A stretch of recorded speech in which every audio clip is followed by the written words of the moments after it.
So this is Topic 2, Lesson 1A, and this podcast will be a short podcast on some basics of the periodic table and the arrangement of elements. In future podcasts, we'll be talking about trends on the periodic table and why those trends occur. But for right now, we're just going to get down some basics, and this is almost like a memorization podcast for you. So let's go ahead and get started with that. Okay, so what you see up on your screen right now is a version of the periodic table of elements. There are many different versions out there, but one thing that's always the same is the order of the elements on the periodic tables and the mass and the names and electron configurations and whatnot.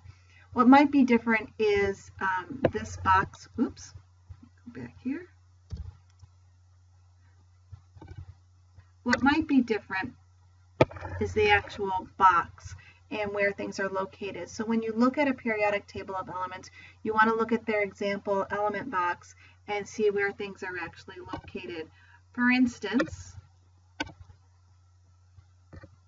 on this box, the atomic number is in the upper left-hand corner, but on your reference tables, the atomic number is in the lower left-hand corner.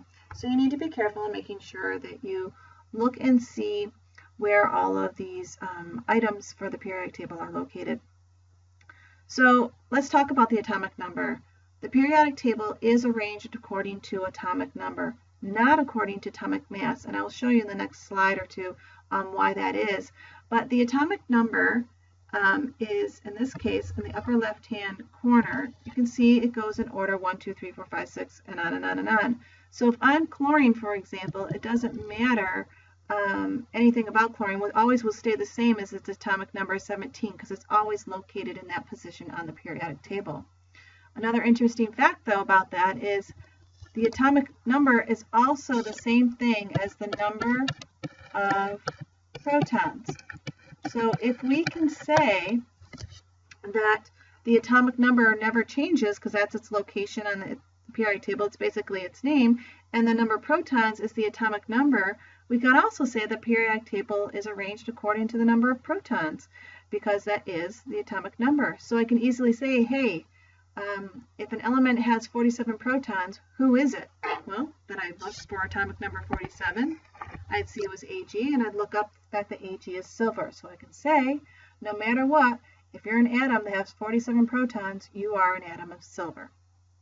And so that is what we use to identify elements. Is their number of protons or is their atomic number? And the periodic table is arranged according to the atomic number. Some other things that you'll see on here is this is nicely color-coded, whereas the one on the reference tables that you'll be using on your tests and quizzes are not color-coded. So the things that are color-coded on here are things that you need to know and memorize. So first thing, you need to realize that up and down is a group. It's also called a family. So those are interchanged, those words. So a group or a family is a column. And the reason why they are sometimes called a family is because all elements that are in the same group, they have similar characteristics and act more like others in their group than any other elements. So lithium will act more like hydrogen than it will beryllium, which is next to it. So it's more about being in the same group. And I'm going to use a term here that you don't know yet, but we will when we talk about the periodic table and its trends, and after we've talked about protons, neutrons, and electrons, whatnot. But the one thing about a group that you should know is that they have the same number of valence electrons. Just know that at this point, and we will discuss what a valence electron is in a future podcast as well as in class. But a group is a column. And you can see that they are numbered 1, 2, 3, 4, 5, 6, 7, 8 until they get to group 18. Some periodic table of elements will also have these Roman numerals, 1A, 2A, 3A, 4A, 5A, 6A, 7A. And then the B's are going to be down here. I don't want you to worry about the B's, but it just so happens these numbers 1, 2, 3, 4, 5, 6, 7, 8, they are significant because they tell you how many valence electrons that group has. So that's something significant as well. They'll say group 18 or group 17 or group 13. Well, if it's a group 13, kind of ignore that 1 and you'll know that there's 3 valence electrons in group 13. Or if it's group 17, you kind of ignore that 1 and realize that it has 7 valence electrons. And again, valence electrons are extremely important, and we'll be having a podcast just on those in the future. The other thing you need to know is, therefore, going across is called a period. So period 1, period 2, period 3, period 4, and there's 7 periods. A period indicates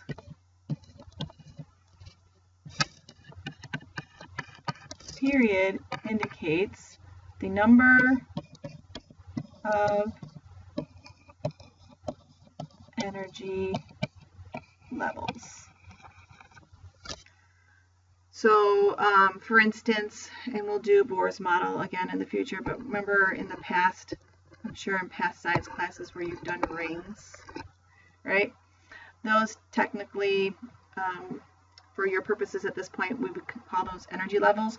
So if you are in period, say, 6, any element in period 6 would have 6 rings or 6 energy levels. Any in period 2 would have 2 energy levels. So that's what a period will tell you.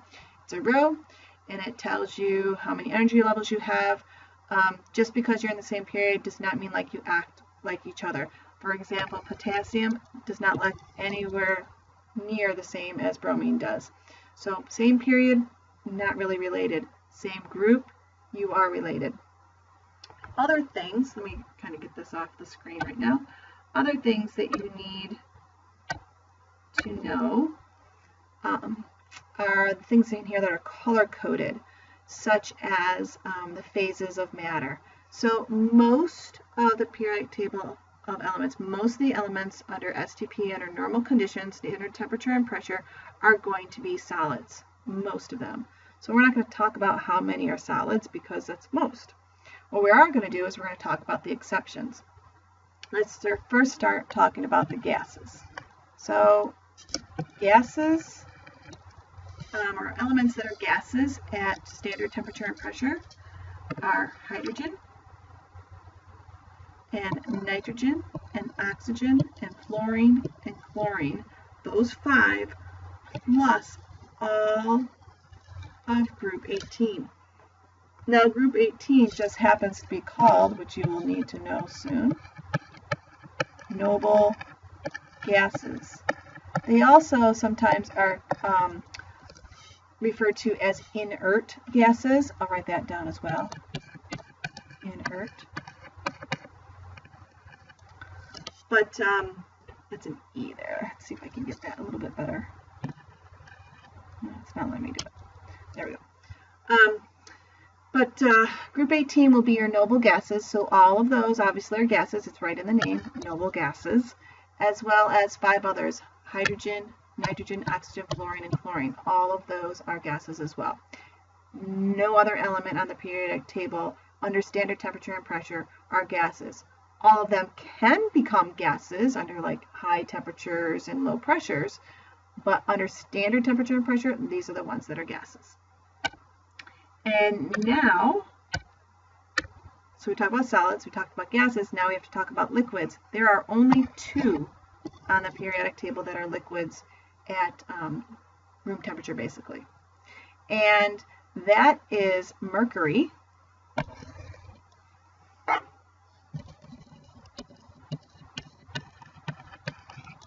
and bromine.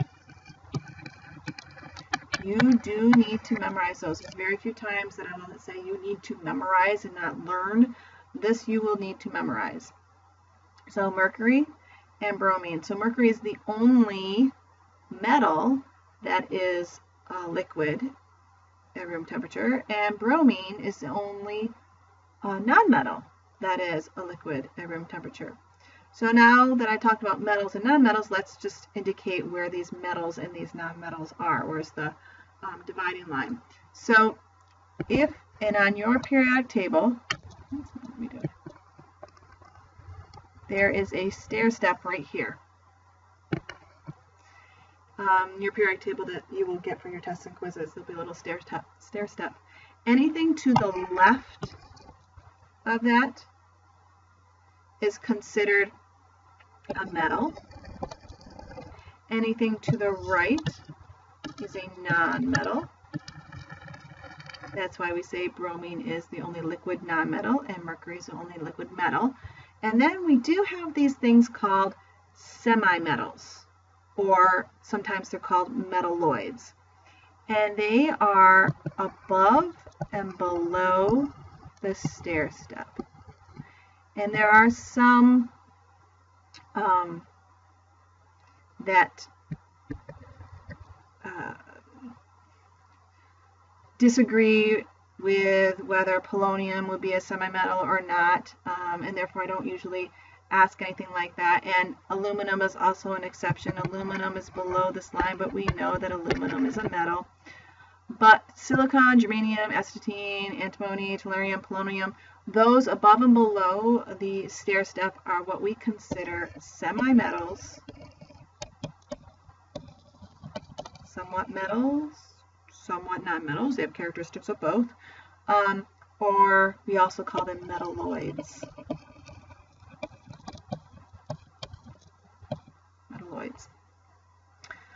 So I think we've gone through the things that you need to know about the periodic table. So I'm going to go to our next slide and see if we can identify them on something that's not color-coded. Oh, and also actually the next slide here, as you can see, is proving one of my points where the periodic table is arranged according to atomic number and not mass. So this is just a table of information from the first 18 elements. And as you can see, it tells you your group, tells you the element, the atomic number, as well as the atomic mass, which is the atomic number as well as atomic mass. And then you can see that atomic number continually goes up in order for the first 18. And mass is going up continually for the first 10. And then we get down here, 24, 26, up. And look at this. It actually went down here. This happens a few times on the periodic table, where most of the time the atomic mass increases with the atomic number, but there are a few instances where the atomic mass actually decreases, and then it goes back up again, and it continues to go on. So there are some inconsistencies with masses, so you cannot say that mass, as the mass number increases, the atomic number increases. It needs to be the other way around, and there are some exceptions with the mass. So we can arrange our periodic table according to mass, and there is one of the reasons why. Okay, so now on to our periodic table. Review. This is called a group. This is called a period. The gases I'm going to circle: hydrogen, nitrogen, oxygen, fluorine, chlorine, and all of the noble gases. The liquids, I'm going to maybe try to do a little raindrop. There are two. Can you remember those two? The liquid metal, it's going to be mercury. The liquid nonmetal is bromine. Okay, we also remember that groups are related if you're in the same group because they have the same number of valence electrons, so they act the same. Periods are not related. And now there's a couple other things that you also need to know. You need to know the name of a few groups. So, group number 1, those are called alkali. That's not working very well again. Alkali.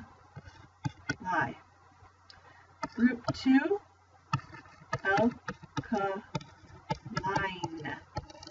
So the only difference between alkali and alkaline is the N. So you have to add another letter when you go one over. That's how I remember it. Alkali, alkaline. We'll talk about each of these groups and their characteristics once we learn a little bit more about protons, neutrons, and electrons, so we understand why they have the characteristics they do. That section right here, those are called transition elements.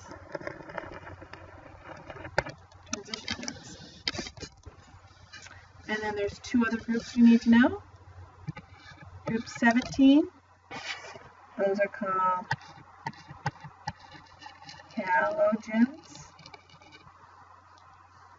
And we already said group 18, this group 18 are called noble gases. So those are things that you need to know and to memorize. Alkali, alkaline, transition elements, halogens, noble gases. This is an example of the periodic table box on your periodic table of elements that you'll be looking at. So notice that the atomic mass is in the upper left-hand corner, and usually it is a decimal. It's not a whole number, so that's a good indicator for you. And atomic number is in the lower left-hand corner.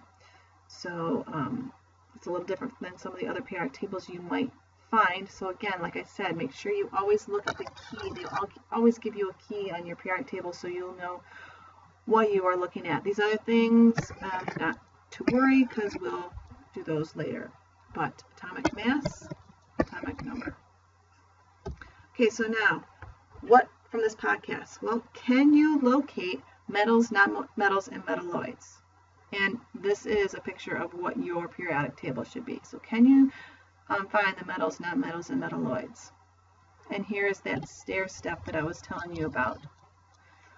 Can you find the three phases of elements, or basically can you figure out which ones are liquids and which ones are gases at room temperature? And then can you identify where the alkali, alkaline, transition, halogen, and noble gases are? That's what you need to be able to do by the end of this podcast.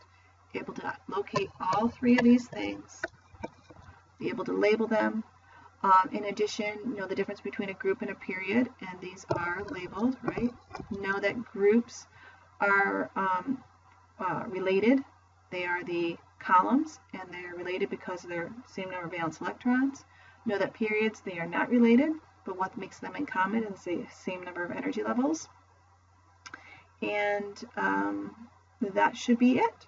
So this podcast is more of a memorization podcast, but we will be doing quite a bit of practice, making sure that we have these things down before we go on further. Okay.